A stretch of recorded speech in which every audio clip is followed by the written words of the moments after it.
د سترواک څښتن رب تعالی په سپېڅلي نامه د ژوندون راډیو ټلویزیون قدرمنو لیدونکو او اوریدونکو ستړي مشئ. وخت په خیر. ستاسو پام راړوم د دې مهال خبري ټولګې ته. په ټولګه کې د سیمې او نړۍ تازه او مهم موضوعات درته وړاندې کوو. پیل هم د څو مهمو خبرونو په سر ټکو کوو. د افغانستان اقتصادي ودې لپاره 15 کلنه ستراتیژي منظوره شوې ده. مرکزي ویان وایي اقتصاد وزارت د 1440 کال کې د افغانستان 15 کلنه پراختیایي ستراتیژي جوړه کړې او د اقتصادي کمیسیون له تایید وروسته منظوره شوې ده. در سال 1447 هجری قمری استراتژی 5 ساله انکشافی افغانستان ترتیب و پس از اخذ تایید کمیسیون اقتصادی از سوی رهبری امارت اسلامی افغانستان منظور گردید. له دې وروسته به د سوري زړه ناروغان د درملنې لپاره خصوصي روغتونونو ته ونه لیږدول شي. د افغاني سرې میاشتې ټولنې رئیس وایي د سوري زړه په تازه پرانیستل شوي روغتون کې به هره ورځ تر 15 پورې د سوري زړه عملیاتونه ترسره کیږي. په کال کې 2000 کسان ماشومان در سال 2000 مصاب به مرض سوراخ قلب ما تارگیت داریم که تداوی شود و علاج شود. افغانستان له هیڅ هیواد سره د اړیکو ترینګلتیا نه غواړي. ذبیح الله مجاهد وایي د افغانستان حکومت د هیوادونو ترمنځ د تاوتریخوالي غوښتونکی نه دی او پاکستان سره د ستونزې پیلوونکی هم نه دی. چقدر که تعلق به افغانستان داره، افغانستان با هیچ کشور هم نمیخواد دشمنش باشه. از لحاظ اقتصادی و از لحاظ سیاسی ما خواهان وضعیت نارمل هستیم. جوړ په خیر. بشپړ خبرونو ته ښه راغلاست. د افغانستان اقتصادي ودې لپاره 15 کلنه ستراتیژي منظوره شوې ده. د اسلامي امارت ویان مولوي ذبیح الله مجاهد د حکومت د رسنیو په هنداره کې خبري غونډې ته ویلي اقتصاد وزارت د 1440 کال کې د افغانستان 15 کلنه پراختیایي ستراتیژي جوړه کړې او د اقتصادي کمیسیون له تایید وروسته منظوره شوې ده. مجاهد زیاته کړې چې اقتصاد وزارت په دغه موده کې د بهرنۍ پانګونې د جلب او جذب د اسانتیاو د طرحې د کوچنیو او منځنیو صنایعو د ودې چوکاټونو د کورني ګرځندویه پراختیا، دوامدارې کرنې، د صنعتي سیمو جوړولو، اقتصادي ودې، صنعت او کرنې د پانګونو راجلبولو، د کاري فرصتونو رامنځته کولو او د هیواد د کورنیو تولیداتو د ملاتړ په برخو کې عملي ګامونه اخیستي دي. د اسلامي امارت ویان مولوي ذبیح الله مجاهد حکومت د مطبوعاتو په هنداره کې پروګرام کې په دویم خبري کانفرنس کې د اقتصاد، کانونو، پټرولیم، مالی، ترانسپورت او هوایي چلند، صنعت او سوداګرۍ، کرنې، اوبو لګولو، مالدارۍ وزارتونو د معیار او کیفیت ادارې او د افغانستان بانک اړوند د تیر 1440 کال د لاسته راوړنو فعالیتونو په اړه معلومات له رسنیو سره شریک کړل. نوموړي په دغه غونډه کې وویل چې اقتصاد وزارت د 1440 کال د افغانستان 15 کلنه پراختیایي ستراتیژي جوړه کړې او د اقتصادي کمیسیون له تایید وروسته منظور شوې هم ده.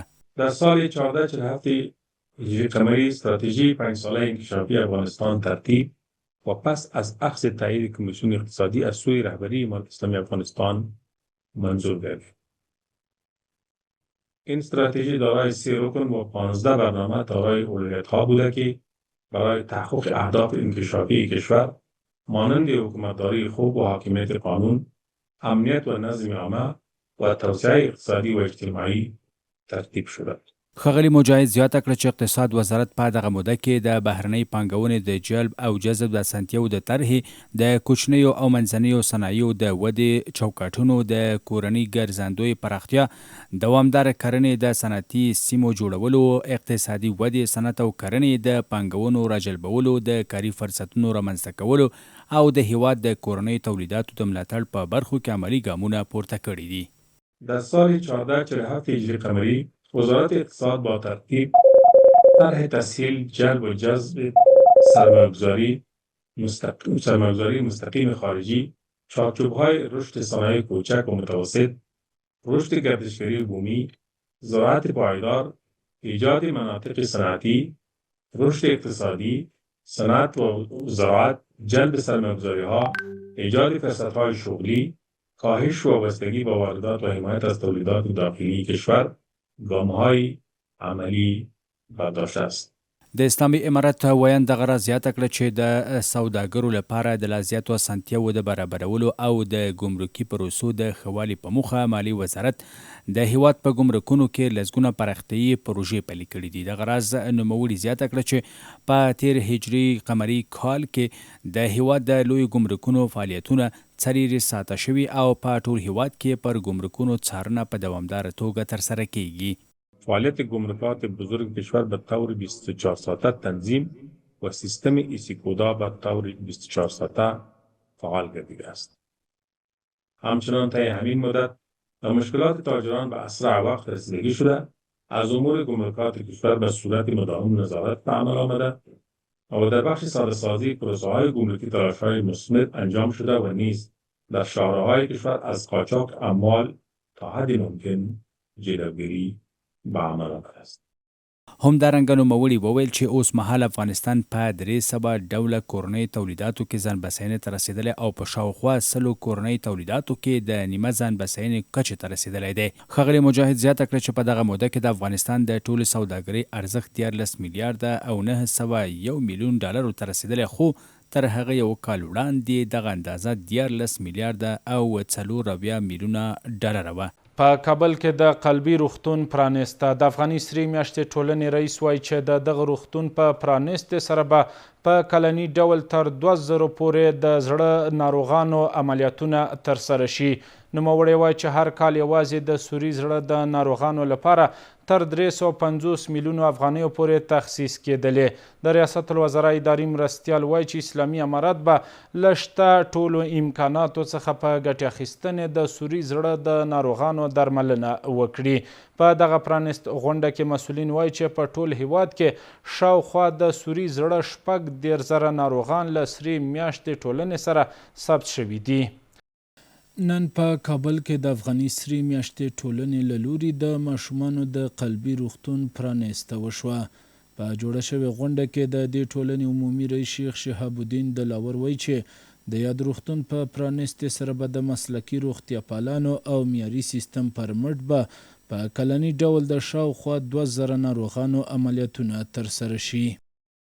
په کال کې 2000 کسان ماشومان در سال 2000 مصاب به مرض سوراخ قلب ما تارگیت داریم که تداوی شود و علاج شود.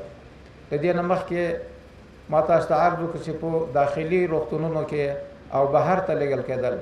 اوس به انشاءالله ټول د موږ مریضان په همدې کې مجهز تجهیزاتو باندې او اعلی ترین متخصصین با تعهد او با مسئولیت متخصصین حضرات چې دلته موږ سره کار کوي. شیخ شهاب الدین دلاور وایي چې په کلني ډول په هیواد کې د سوري زړه د ناروغانو د درملنې په موخه تر 350 میلیونو افغانیو پورې تخصیص کېدلې. په کال کې تر 3.5 میلیونه افغانیو موږ د دې لپاره اختصاص درلود. له خپلې بودیجې د سرې میاشتې نه چې دا د ملي تجارانو او د موږ د شریکانو او د خپلو داخلي عوایدو نه تمویل کېدل. نو وروسته له هغه نه موږ دې مشورې ته ورسېدو چې خپل د زړه مجهز روغتون جوړ کړو او پرانیستو. د ریاست الوزرا اداري مرستیال وایي چې اسلامي امارت به له شته امکاناتو څخه په ګټې اخیستنې د سوري زړه د ناروغانو درملنه وکړي. نوموړی وایي چې تیرې اوږدمهاله جګړې د دې لامل شوي دي چې په هیواد کې د روغتیایي سکتور ترڅنګ ګڼ سکتورونه ویجاړ یا له منځه لاړ شي. به این قسم یک شفاخانه که در اینجا او اطفالی که هیچ هزینه از این را ندارند یک جا بروند فیس بدهند یا حتی کرایه موتر را ندارند که تا به کابل بیایند.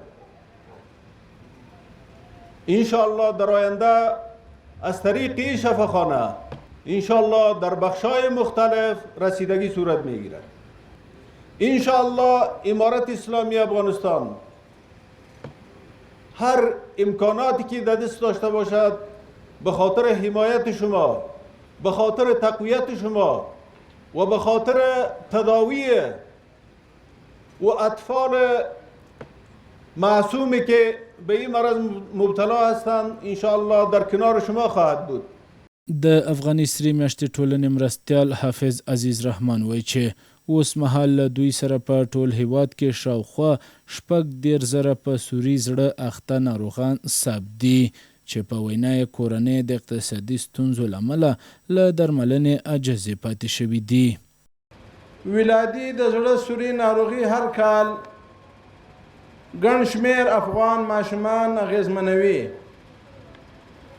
چې یوازې په سرې میاشتې ټولنه کې د 1988 هجري شمسي کال څخه بیا تر نن ورځې پورې د 14,000 ناروغانو څخه زیات شمېر ثبت شوي دي چې ډېری کورنۍ د درملنې د لوړو لګښتونو او د مناسبې روغتیایي اسانتیاوو د نشتوالي له امله له سختو ستونزو سره مخ کړي دي.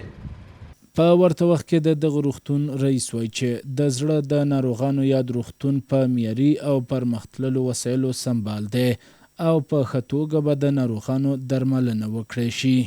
کله چې موږ ته مریض راشي زموږ روغتون ته نو لومړی زموږ او پی ډي ته مراجعه کوي. په او پی ډي کې د متخصصینو لخوا کتل کیږي او د هغې نه بعد مربوطه بخشونو ته لیږل کیږي. مربوطه بخشونه مو د ضرورت مطابق بهترینه په بهترینو وسایلو سمبال لابراتوار لرو چې د وینې معاینو لپاره هلته ځي. د هغه نه بعد د زړه د امراضو د تشخیص لپاره د ایکوکارډیوګرافي خونې ته ځي چې هلته هم د متخصصینو ډاکټر صاحبانو لخوا زموږ د مریض د زړه پوره تشخیص کیږي. د زړه سوري هر هغه ستونزه چې ولري هغه په هغه ځای کې تشخیص کیږي. دا په داسې حال کې ده چې د لومړي ځل لپاره په هیواد کې د ماشومانو لپاره د سوري زړه د ناروغانو د درملنې په موخه روغتون پرانیستل شو. هیره دې نه وي چې له دې وړاندې ډیری ناروغان به بهرنیو هیوادونو ته د درملنې په موخه وړل کېدل. افغانستان له هیڅ هیواد سره د اړیکو ترینګلتیا نه غواړي. د اسلامي امارت ویان مولوي ذبیح الله مجاهد وایي د افغانستان حکومت د هیوادونو ترمنځ د تاوتریخوالي غوښتونکی نه دی او پاکستان سره د ستونزې پیلوونکی هم نه دی. ښاغلي مجاهد د کابل او اسلام آباد ترمنځ روان تاوتریخوالی د ټولو اړخونو په زیان بللی او ویلي دي چې اسلامي امارت هڅه کوي دغه ستونزه په اساسي ډول حل کړي. نوموړي یو ځل بیا ټینګار کړی چې سوداګري او اقتصادي اړیکې یوه انساني موضوع ده او باید له سیاسي اړیکو جلا وساتل شي. افغانستان له ټولو هیوادونو سره د ښو اړیکو غوښتونکی دی. د افغانستان اسلامي امارت مرکزی ویان مولوي ذبیح الله مجاهد حکومت د رسنیو په هنداره کې خبري غونډه کې د خبريالانو پوښتنو ته په جواب کې ویلي چې د افغانستان حکومت د هیوادونو ترمنځ د تاوتریخوالي غوښتونکی نه دی او پاکستان سره د ستونزو پیلوونکی هم نه دی. تشکر. چقدر که تعلق به افغانستان داره، افغانستان با هیچ کشور هم نمیخواد دشمنش باشه. از لحاظ اقتصادی و از لحاظ سیاسی ما خواهان وضعیت نرمال هستیم. با هیچ جهت هم درگیر نبودیم و نه هم آغازگر درگیری ها بودیم. متاسفانه طرف پاکستانی در ابتدای سال گذشته مشکلات را ایجاد کردن، راهها را مسدود کردن و بعضی پالیسی‌های را اتخاذ کردن که مناسب دو کشور نبود. افغانستان هم به عکس عمل مجبور شد. آغازگر هیچ نوع اقدامات هم ما نبودیم. ما خواهان ازی هم نیستیم که روابط بین کشورها تیره ساخته شود و بخصوص در بخش اقتصادی و تجارتی که یک موضوع انسانی و بشری است. ښاغلي مجاهد د کابل او اسلام آباد ترمنځ روان تاوتریخوالی د ټولو اړخونو په زیان بللی او زیاته کړې ده چې اسلامي امارت هڅه کوي دغه ستونزه په اساسي ډول حل کړي. نوموړي یو ځل بیا ټینګار کړی چې سوداګري او اقتصادي اړیکې یوه انساني موضوع ده او باید له سیاسي اړیکو جلا وساتلی شي. با هیچ جهت هم درگیر نبودیم و نه هم آغازگر درگیری ها بودیم. متاسفانه طرف پاکستانی در ابتدای سال گذشته مشکلات را ایجاد کردن، راهها را مسدود کردن و بعضی پالیسی‌های را اتخاذ کردن که مناسب دو کشور نبود. افغانستان هم به عکس عمل مجبور شد. آغازگر هیچ نوع اقدامات هم ما نبودیم. ما خواهان ازی هم نیستیم که روابط بین کشورها تیره ساخته شده و بخصوص در بخش اقتصادی و تجارتی که یک موضوع انسانی و بشری است. ما بارها تاکید کردیم که موضوعات سیاسی باید از موضوعات تجارتی دور ساخته شود. د افغانستان اسلامي امارت مرکزی ویان ویلي چې د افغانستان اوسنۍ بودیجه د حکومتولۍ چارو د پرمخوړلو او پراختیايي پروژو پلي کولو لپاره بسنه کوي. د غراض نوموړي ویلي اسلامي امارت د بودیجې په برخه کې له هیڅ ډول ستونزې سره مخ نه دی او د پراختیايي پروژو مالي سرچینې د حکومت له لوري په پام کې نیول شوي دي.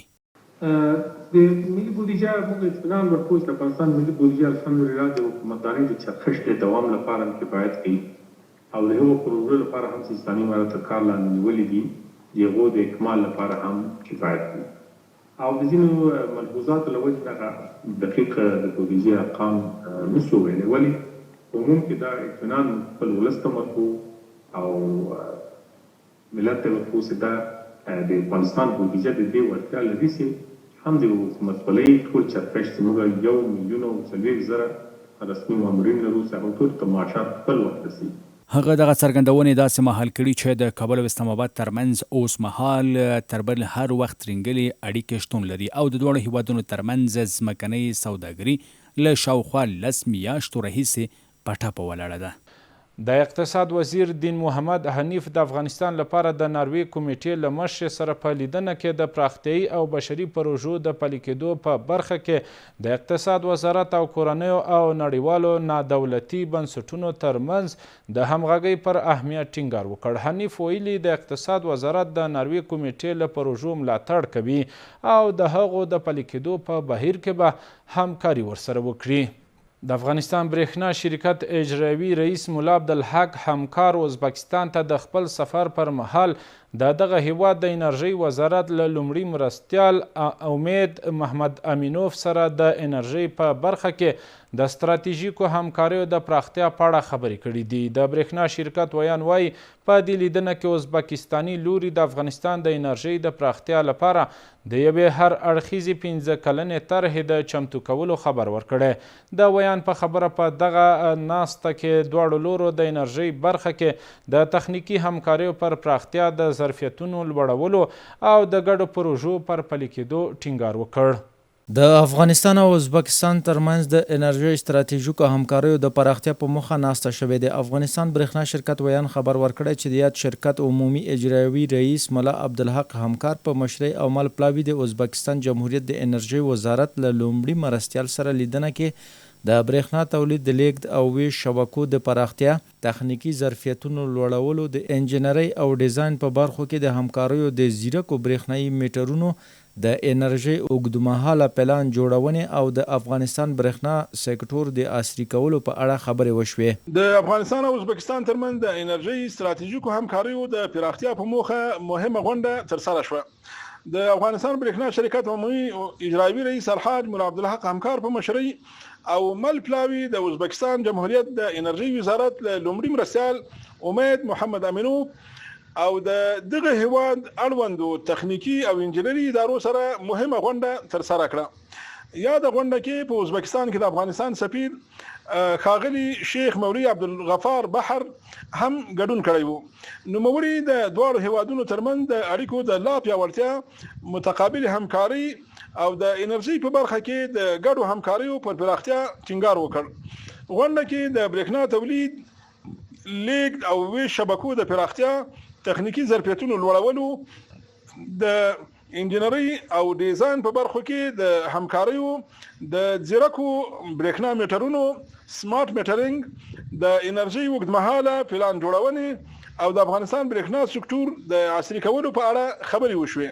د ویان پر وینا د ازبکستان لوري د افغانستان انرژۍ سکتور د پراختیا لپاره خپل بشپړه همکاري اعلان کړه او بیا ویل چې د افغانستان اقتصادي وده د قانونو پراختیا او صنعتي کېدو لپاره باوري او دوامدار برېښنا اساسي اړتیا ده. د حق پرست په خبره هغوی څرګنده کړه چې همکاري به یوازې د برېښنا تر صادراتو محدود نه وي بلکې د تولید، لیږد، ویش او تخنیکی ظرفیت لوړونې برخو ته به هم پراخوي. د ازبکستان لوري د افغانستان انرژۍ سکتور د پراختیا لپاره خپل بشپړه همکاري اعلان کړه او ویل چې د افغانستان اقتصادي وده د قانونو پراختیا او صنعتي کېدو لپاره باوري او دوامدار برېښنا اساسي اړتیا ده. هغوی څرګنده کړه چې همکاري به یوازې د برېښنا تر صادراتو محدوده نه وي بلکې د تولید د افغانستان برېښنا شرکت عمومي اجرایي رئیس الحاج مولا عبدالحق همکار د ازبکستان وړاندیزونو هرکلی وکړ او ویل موږ د ازبکستان وړاندیزونه د افغانستان انرژي سکتور کې د پراختیا لپاره مهم او ارزښتناک بولو. اوس اړتیا ده چې د دوه هیوادونو ترمنځ د همکارۍ لپاره یو روښانه او عملی د لارې نقشه روډمیپ جوړ او د تطبیق پړاو ته داخله شي. همدارنګه لیدنه کې د افغانستان برېښنا شرکت عمومي اجرایوي رئیس وویل موږ د ازبکستان وړاندیزونه د افغانستان انرژي سکتور د پراختیا لپاره مهم او ارزښتناک بولو. اوس اړتیا ده چې د دوه هیوادونو ترمنځ د همکاریو لپاره یو روښانه او عملی لارې نقشه جوړه او د تطبیق پړاو ته داخله شي او افغانستان د برېښنا تولید په برخه کې پراخو تخنیکی مطالعاتو ته اړتیا لري. موږ غواړو د هیواد په بیلابیلو سیمو کې د کوچنیو کچې مایکرو او منځنۍ کچې مینی اوبو برېښنا کوټونو لمریزو ګازي او د ډبرو سکرو پر بنسټ د برېښنا تولیدي پروژو لپاره جامع امکان سنجي ترسره شي څو د افغانستان لپاره یو ملي انرژي نقشه جوړه شي. افغانستان د برېښنا تولید په برخه کې پراخو تخنیکی مطالعاتو ته اړتیا لري.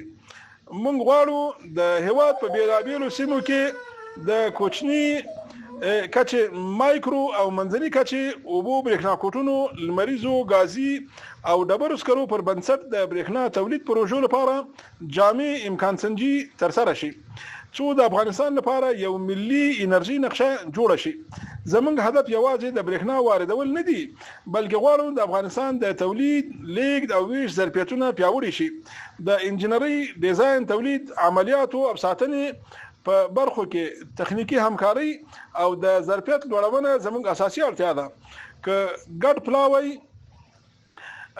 ګډ پلان قوي تخنیکی همغږي او چټکي عملی پریکړې ولرو د افغانستان د انرژي راتلونکی به لا هم روښانه شي او د دوه هیوادونو اقتصادي اړیکې به لا پیاوړې شي. د معلوماتو لمخې د غونډې په پای کې دوه لورو د ګډو تخنیکی کاري ډلو پر جوړولو د تجربو او ټکنالوژي پر تبادله د ظرفیت لوړونې او د افغانستان انرژي سکتور د عصري کولو لپاره د عملی همکاریو پر دوام ټینګار کړی دی.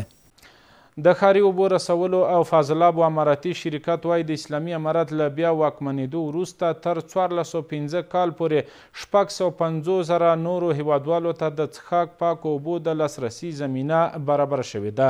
د دغه شرکت د مسؤلینو په وینا اوس مهال په هیواد کې له 3 میلیونو او 300,000 څخه ډیرو وګړو ته د اوبو رسولو خدمتونه وړاندې کیږي چې دا پرمختګ د اوبو رسولو شبکو د پراختیا بنسټیزو پروژو او د اوبو د تولید او زیرمه کولو د ظرفیت د لوړولو له لارې رامنځته شوی دی. د ښاري اوبو رسولو او فاضلابو اماراتي شرکت وایي د اسلامي امارت له بیا واکمنېدو وروسته تر 1405 کال پورې 650,000 نورو هیوادوالو ته د څښاک پاکو اوبو د لاسرسي زمینه برابره شوې ده. د معلوماتو له مخې د ښاري اوبو رسولو او فاضلابو اماراتي شرکت د خپلو خدماتو د پراختیا ترڅنګ د ګډونوالو د جغرافیوي موقعیتونو د ثبتولو لپاره پر جی پی ایس ولاړ یو سیستم پلی کړی دی. دا سیستم چې د اوبو رسولو له شبکې څخه د غیر قانوني استفادې د مخنیوي، د ګډونوالو د موقعیت موندنې، د اسانتیاو د میټر لوستلو د دقت لوړولو او د بیلونو د پر وخت ویش د ډاډمنولو په موخه رامنځته شوی. د اوبو رسولو د خدماتو د مدیریت په ښه کولو کې مهم رول لوبوي. مسؤلین وایي چې د تیرو څو کلونو په موده کې مو 650,000 نورو هیوادوالو ته د څښاک پاکو اوبو د لاسرسي زمینه برابره کړې ده. موږ په څو کلونو کې د سکل په شمول باندې 650,000 هیوادوال نوي جذب کړي دي چې دوی ته د اوبو زمینه سازي کړې ده او د دوی هغه مشکلات چې کوم د اوبو مخکې لرل هغه حل شوي دي. را روان کې هم په دې باندې کار کوو چې خپل هیوادوال په کابل کې او په ټول افغانستان کې کوم چې د اوبو د نشتوالي سره مخ دي لاسو ګریوان دي چې د دوی مشکلات حل کو، دوی ته زمینه سازي وکړو تر څو پورې د پاکو اوبو نه برخمن شي. د مسؤلینو په خبره تر دا مهاله پورې مو شاوخوا څه باندې 80,000 کسان جی پی ایس کړي دي تر څو اړونده کسان ټول جی پی ایس او د دوی ستونزو ته پر وخت رسیدنه وشي. موږ د جی پی ایس پروسه په کار باندې اچولې ده چې تر اوسه پورې موږ تقریبا څه د 5-8,000 خلک جی پی ایس کړي دي او د پروسې ته په چټکتیا باندې کار کوو تر څو پورې ټول مشترکین او زمونږ پورې مربوط چې څوک دي د جی پی ایس په پروسه کې شامل شي چې د دوی مشکلاتو حل لپاره او د امارت د عوایدو او د هغې د منظم شکل سیستم چلولو په خاطر باندې دوی زموږ سره په اسانۍ باندې پیدا کیږي. دغه پروسه ان شاء الله په چټکۍ روانه ده، دا به هم دوام لري او نو مشترکینو ته د اوبو انتظامات دا به هم دوام لري چې د لړۍ به ان شاء الله په نږدې وختونو کې ډېر لوی تعداد ته ورسیږي.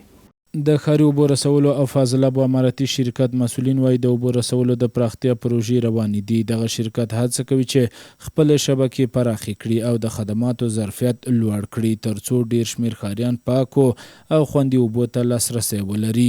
یو امریکایي ډالر 15 افغاني 15 پوله، یو پاوند 80 افغاني 50 پوله، یو ایرو 15 افغاني 60 پوله، یو د اماراتو درهم 10 افغاني 90 پوله، یو سعودي ریال 10 افغاني یو 50 پوله، زر پاکستاني کلدار 229 افغاني، زر ایرانی تومان 40 پوله، زر هندي کلدار 601 افغاني.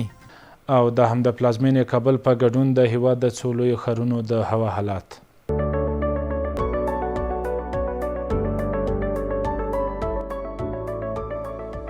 کابل لمر د تودوخې لوړه درجه 15 ټیټه 18، جلال آباد لمر د تودوخې لوړه درجه 14 ټیټه 20، مزار شریف لمر د تودوخې لوړه درجه 40 ټیټه 22، کندهار لمر د تودوخې لوړه درجه 42 ټیټه 25، هرات لمر د تودوخې لوړه درجه 20 ټیټه 23، پیښور نیمه لمر د تودوخې لوړه درجه 40 ټیټه 23. او دا هم د خبرونو پای له خپلو ټولو خبري او تخنیکي همکارانو څخه په مننې قدرمنو لیدونکو او اوریدونکو دا و د دې مهال خبري ټولګه چې تاسو ته مو وړاندې کړه. تر بیا ښې چارې ښه وخت ولرئ. الله مو مل شه.